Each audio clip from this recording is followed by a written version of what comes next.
Bienvenue à la capsule pédagogique du laboratoire numéro 5. Dans le laboratoire numéro 5, nous allons voir les groupages ABO, mais nous allons rajouter le RH, donc nous allons voir la technique du DU et nous allons voir aussi la technique de TDAG, test direct à l'antiglobuline, ou ce qu'on appelle Coombs direct dans les manuels. Ce laboratoire-là est très important. Ce sont deux techniques que vous allez faire jusqu'à la fin de la session en immunohématologie. Donc, ce sont des techniques qui ne sont pas faciles, mais que vous allez pouvoir pratiquer et pouvoir comprendre au fur et à mesure. Donc, dans ce laboratoire-là, vous allez avoir des patients, 3 patients, et vous allez devoir refaire une suspension globulaire avec une concentration finale de 3 à 5 % avec le lave-cellule automatisé. Et vous allez devoir aussi simultanément effectuer le groupage ABO et on va ajouter le groupage RH pour chacun de vos échantillons de patients.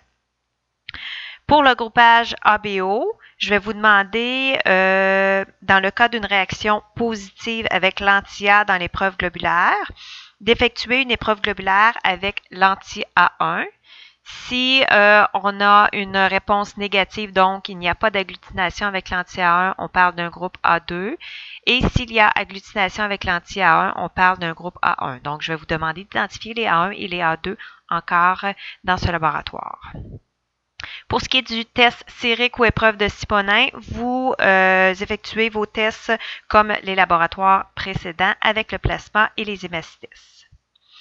On embarque dans la technique du groupage RH. Donc, le groupage RH, c'est une technique qu'on appelle de TIAG, test indirect à l'antiglobuline, ou dans les manuels, c'est un vieux terme, Coombs indirect.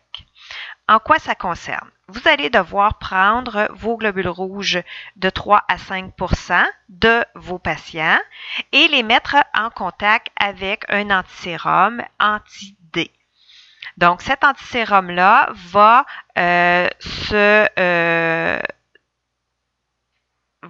réagir, avec l'antigène D si l'antigène D est présent toujours sur les globules rouges. Par contre, la particularité pour ce qui est du RH, c'est que on peut avoir un antigène D, mais faible.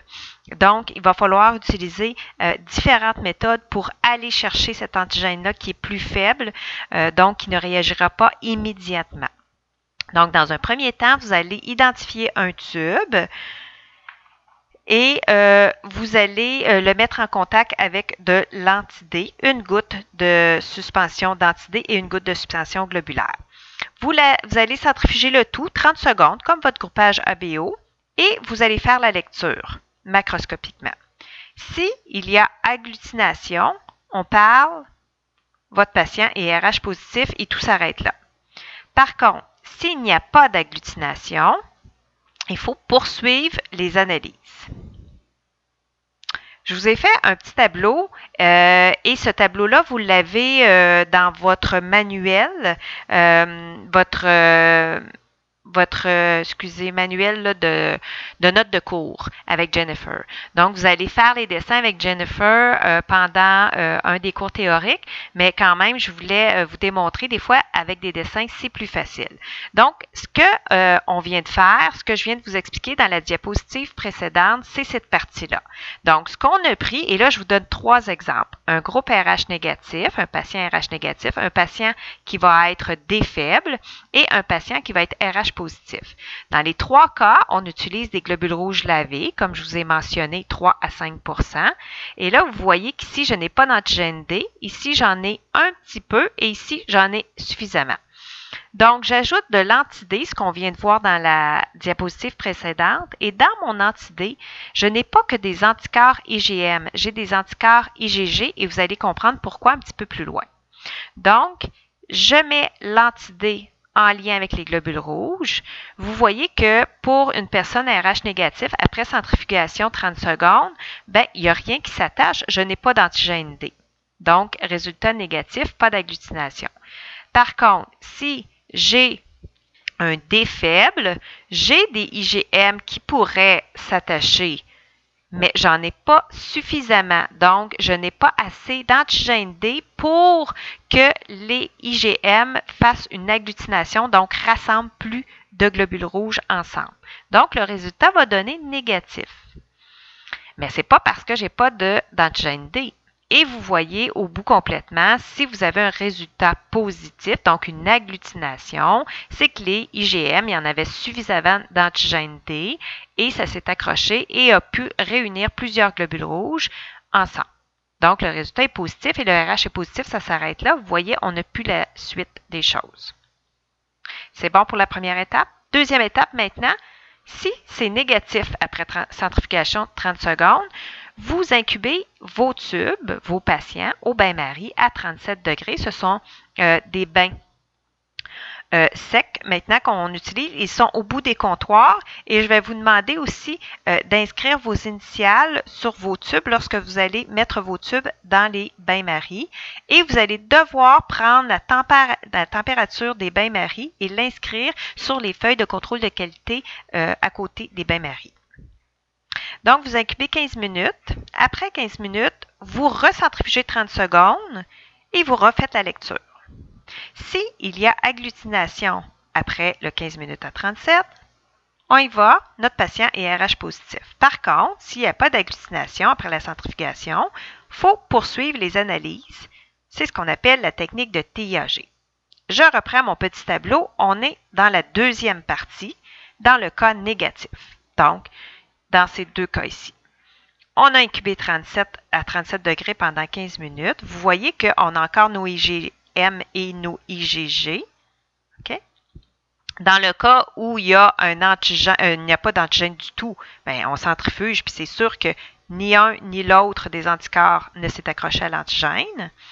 Par contre, si j'ai un D faible, vous voyez que là, avec la chaleur, ce sont mes IgG qui sont rentrés en ligne de compte et qui se sont attachés aux antigènes D, peu présents, mais quand même, ils se sont attachés, mais on ne peut pas voir une agglutination encore parce que vous savez que les anticorps IgG sont très petits et ont besoin d'un autre réactif pour vraiment faire une belle agglutination. Donc, c'est ce que j'ai écrit, mais le lien antigène-anticorps est non visible avec le IgG. Mais quand même, on a un contact antigène et anticorps. Autre étape. Si c'est négatif, je vous ai dit qu'on poursuivait. Donc, on lave les globules rouges au lave-cellules encore une fois parce qu'il faut nettoyer, il faut enlever les anticorps IgM qui traînaient et on va ajouter par la suite, on va laver les cellules et on va ajouter de l'antiglobuline. Si après, et là on ajoute 2 gouttes d'antiglobuline, s'il y a agglutination, on parle d'un RH positif faible. Et là, quand je parle d'agglutination, ça peut être une agglutination macroscopique ou microscopique. Donc, je vais vous expliquer le microscope inversé. Cette semaine, vous allez l'utiliser. Et c'est là qu'on parle d'un D faible. S'il n'y a pas d'agglutination du tout, et même aussi au microscope inversé, on poursuit les analyses. Donc, il faut prouver qu'on a vraiment ajouté de l'antiglobuline. Donc, ce que je viens de vous expliquer ici, on est dans la troisième section. On a fait 3 lavages. C'est ce que je vous disais, on nettoie tout. Donc, dans mon cas ici, j'ai enlevé les IgM et les IgG que j'avais auparavant. J'ajoute de l'antiglobuline. Ce sont mes anticorps ici, mauve. Mais, puisque je n'ai pas d'antigènes anticorps qui ont été en contact, j'ai rien qui va se passer. Okay? Donc ici, je vais avoir un résultat négatif.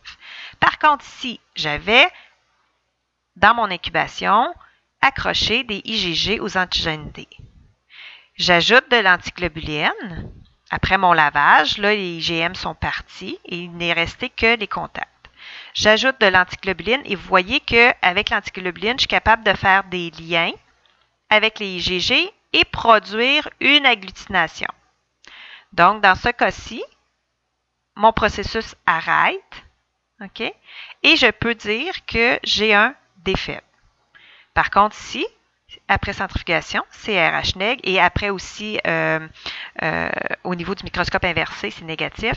C'est encore, on poursuit les analyses, et là, je vais prouver que j'ai ajouté de l'antiglobuline, okay, pour être sûr. Je vais faire une dernière étape. La dernière étape, c'est d'ajouter, on appelle ça des cellules de Coombs. Qu'est-ce que c'est des cellules de Coombs? Je vais vous l'expliquer dans la diapositive qui suit.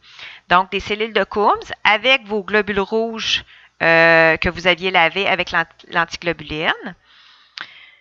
Si c'est négatif, le résultat est invalide, et si c'est positif, vous confirmez que le patient est vraiment RH négatif. Je commence par vous expliquer c'est quoi des cellules de Coombs. Des cellules de Coombs, c'est des globules rouges d'un patient, okay, de groupe O, okay,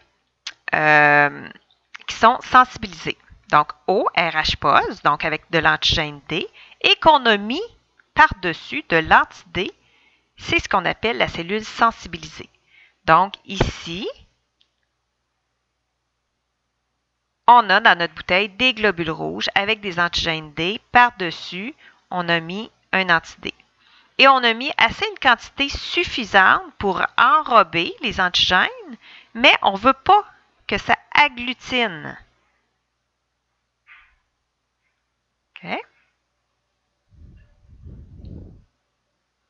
Donc, on est dans la dernière étape. J'ajoute mes cellules de Coombs. Et là, vous voyez que ici, ce sont toujours mon patient RH neg, que je n'avais pas d'antigène D. Il me restait des ajouts de l'antiglobuline qui sont libres parce qu'ils ne se sont pas accrochés à rien. Et là, j'ajoute ma cellule de Coombs, c'est des cellules O sensibilisées. Bien, c'est sûr que mes IgG ici, mon antiglobuline, va se joindre à ces globules rouges-là et va faire en sorte qu'il va avoir une agglutination. Donc, ça prouve que lorsque j'ai une agglutination, c'est que j'ai vraiment ajouté mes IgG, je ne les ai pas oubliés dans cette étape-là. Et ça confirme que mon patient n'a vraiment pas d'antigène D. Donc, RH négatif. Pour ce qui est du microscope inversé, il permet l'observation microscopique in vitro. Qu'est-ce que ça veut dire? Que vous allez pouvoir déposer votre tube sur le microscope. Pas besoin de le mettre sur une lame. Je vais vous montrer comment. Je vais vous faire une démo. Et on dit qu'à l'inverse de la microscopie optique classique, où la lumière arrive sur l'échantillon par le bas et où l'observation se fait par le dessus, pour le microscope inversé, la source de lumière est placée au-dessus de l'échantillon et les objectifs en dessous. L'autre test que vous allez faire cette semaine, c'est le TDAG, le test direct à l'antiglobuline, ou l'ancien terme Coombs direct. C'est un test où on veut voir si le patient a déjà été sensibilisé. C'est-à-dire, est-ce que les globules rouges du patient, il y a déjà un anticorps qui est attaché à un antigène sur les globules rouges. Donc, ce qu'on va faire, on va mettre de l'antiglobuline monospécifique anti-IgG avec des globules rouges lavés, 3-5%. Et on va mettre aussi dans un autre tube un témoin, on va mettre de l'albumine avec les mêmes globules rouges lavés, 3-5%. On va centrifuger 30 secondes et on va faire la lecture. S'il y a agglutination, ben, on refait avec de l'antiglobuline monospécifique C3D. Parce qu'il est bien important de savoir est-ce que le fait que mes globules rouges sont sensibilisés, qu'il y a un anticorps sur l'antigène, est-ce que aussi j'ai la présence du complément? Ce que vous avez vu avec Jennifer, la petite portion C3D, elle dérive là, de la cascade du complément. Donc, ça peut m'aider à voir si le complément s'en est mêlé ou c'est seulement seulement un anticorps IgG. S'il n'y a pas d'agglutination, donc, et ça c'est macroscopique et microscopique, il faut ajouter des cellules de Coombs. Donc, on procède de la même façon que je viens de vous expliquer dans le TIAG, okay, avec les cellules de Coombs. Je vous refais un autre petit dessin du TDAG que vous retrouvez dans vos notes de cours. Vous avez un cas positif où le TDAG est positif et vous avez un cas négatif. Okay? Donc, ici, mon patient et dans mon tube, là, mon patient est déjà sensibilisé. Je reçois mes globules rouges déjà comme ça. Donc, il y a vraiment antigène, un anticorps par-dessus. Puis là, je vous l'ai fait de dessin avec le complément, si le complément s'en est mêlé. Vous avez des anticorps libres, protéines plasmétiques autour. OK? Cas négatif, seulement que des antigènes, pas d'anticorps, rien d'autre. On fait un lavage 3 fois de ces cellules-là. On fait une suspension 3 à 5 pour éliminer les anticorps libres et autres protéines, tout ce qui est autour. Donc, ici, ce qui reste, mon patient est toujours sensibilisé avec un anticorps, un antigène et le complément. Ici, je n'ai rien du tout. J'ajoute de l'antiglobuline polyspécifique, mais dans notre cas, nous, on va seulement ajouter de l'anti-IgG, on n'a pas de polyspécifique. Donc, vous allez ajouter de l'antiglobuline. Vous allez centrifuger, vous allez faire une lecture. Et c'est cette portion-là que vous allez interpréter. Donc ici, dans le cas où mon patient est sensibilisé, le fait que j'ai ajouté de l'antiglobuline, j'ai fait la réunion des anticorps qui étaient déjà sur mes globules rouges et ça porte à faire une agglutination. Donc, ça réagit avec l'anti-IgG. Mon anticorps est de type IgG. Je pourrais faire la même chose avec l'anti-C3D pour voir si j'ai du complément. Okay? Et vous avez un tableau dans votre protocole qui vous aide à interpréter au niveau là, des TDAG. De l'autre côté négatif, il n'y a rien qui se passe. Hein. Vous voyez, j'ai bien beau ajouter de l'anti-IgG ou de l'anti-C3D, c'est négatif après centrifugation. J'ajoute des cellules de Coombs pour prouver que j'ai ajouté des anti-IgG. Et dans ce cas-là, je vais avoir une agglutination avec mes globules rouges sensibilisés des cellules de Coombs pour prouver que mon patient est vraiment TDAG négatif. C'est un petit peu gros comme technique, le TIAG et le TDAG, mais comme je vous dis, ça va venir avec le temps, vous allez comprendre.